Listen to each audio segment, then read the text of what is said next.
بسم اللہ الرحمن الرحیم۔ میں تھوڑا سا مقدمہ بتاتی چلوں کہ شیطان جو ہے در حقیقت وہ جیسے سب جانتے ہیں کہ وہ اللہ کی ایک اچھی مخلوق تھا، اور پھر اس کے بعد جب اسے کہا گیا سجدہ کرنے کے لیے اور ساری بات ہوئی تو اس سے گناہ ہوا اور اسے نکالا گیا۔ جب اسے نکالا گیا تو اس نے پروردگار عالم سے یہ کہا کہ اے پروردگار، میں تیری سلطنت سے نکلتا ہوں، یعنی جنت سے نکلتا ہوں، لیکن جب میں تیری جنت سے نکلتا ہوں اور میں اطراف میں نظر کرتا ہوں، آگے پیچھے دیکھتا ہوں، تو مجھے کہیں پر بھی تیرے سوا کچھ نظر نہیں آتا۔ اگر زمین بھی ہے تو تیری ہے، اب میں جاؤں تو کہاں جاؤں؟ تو اس وقت اس نے سب سے پہلے مکان کا سوال کیا کہ میں رہوں گا کہاں پہ؟ تو کہا یہ گیا، جواب یہ آیا کہ جس جگہ پر بھی گناہ ہوگا وہ تیرا مکان ہوگا۔ تو اس نے کہا اچھا میرے لیے خوراک کیا ہوگی، میں کھاؤں گا کیا؟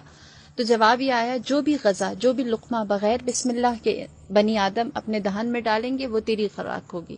لہٰذا بغیر بسم اللہ کی جتنی بھی خوراک ہمارے منہ میں جاتی ہے اس میں شیطان شریک ہوتا ہے۔ پھر اس کے بعد اس نے کہا اچھا اگر مجھے پیاس لگے تو میں کیا پیوں؟ تو کہا تیری لیے جو ہم نے مشروب رکھا ہے وہ شراب ہے۔ پھر اس نے سوال کیا اور کہا کہ تو نے انسان کے لیے کتاب اتاری ہے، مجھے بھی کوئی کتاب دے۔ ان کے لیے قرآن ہے، زبور ہے، انجیل ہے، تورات ہے۔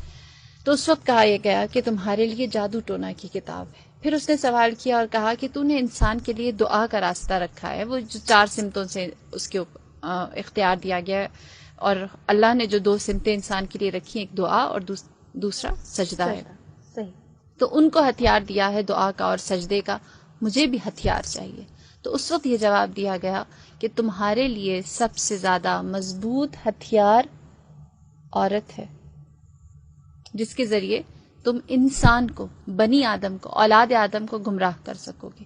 لہٰذا اس کو بہت اختیار دے کر زمین پر بھیجا گیا، اور پھر یہ کہا گیا جسے ماریہ نے بھی اشارہ کیا، اس نے کہا کہ میں چاہتا ہوں خدایا، میں نے تیری اتنا عرصہ عبادت کی ہے، 40,000 سال زمین پر کی، 40,000 سال آسمان پر کی، 40,000 سال پہلے آسمان پر کی، اور اسی طرح پورا لمبا سلسلہ ہے، 7 آسمانوں پر اس نے اللہ کی عبادت کی۔ میں نے اتنی عبادت کی، مجھے اس کی جزا کیا ملے گی؟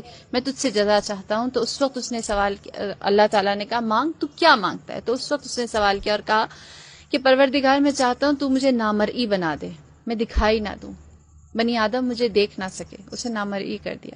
پھر اس نے کہا کہ مجھے اس بات کا اختیار دے کہ میں جو انسان کے ذہن میں خیالات خطور کرتے ہیں اس میں وسوسہ ڈال سکوں، لہٰذا اسے یہ اختیار بھی دے دیا گیا۔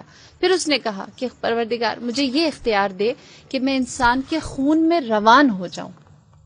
بس اس سے کہا گیا تیرے اعمال کی جزا یہ ہے کہ انسان کے خون میں رواں ہو جائے۔ پھر اس کے بعد اس نے سوال کیا اور کہا کہ مجھے آخری اختیار یہ چاہیے کہ انسان کے اوپر جب قبض روح کی جائے گی اس وقت مجھے اجازت دے کہ میں وقت آخر انسان کی قبض روح کے وقت اس پر آؤں اور اس سے وہ چیز منواؤں جو میں منوانا چاہتا ہوں۔ لہٰذا شیطان کو یہ اختیار بھی دیا گیا۔ رہی بات کہ کیوں یہ اختیار دیا گیا، وہ عبادت جو اس نے اتنا عرصہ اللہ کی تھی اس کی جزا کے طور